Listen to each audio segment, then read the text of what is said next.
What's up guys, and welcome back to our channel. And in today's video I'm gonna show you how to how to change pin on Commbank. So make sure to stay until the end of the video because I'm gonna give you solutions both for Commbank app and NetBank as well. So guys, get ready. But before we move on, it would mean a lot if you subscribe to our channel and hit that notification bell so you stay alerted for our next videos. So basically guys, you can follow some of the really easy steps I'm gonna give you to easily change your PIN number in NetBank or the Commbank app. Keep in mind, a primary cardholder isn't able to change a secondary cardholder's PIN.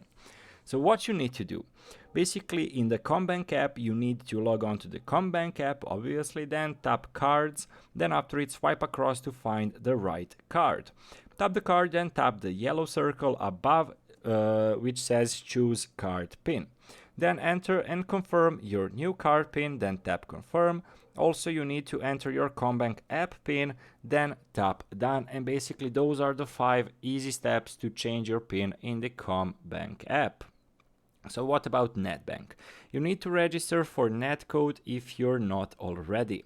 Then log on to the NetBank, then go to the settings.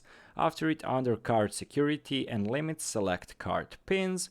Then under card details, use the drop down menu to choose the right card. After it, enter and confirm your PIN. Then click get netcode, enter your netcode, and then click submit. So guys, this is a bit longer process, but as well it's easy as it gets. So basically, thank you for watching and see you in the future videos. Goodbye.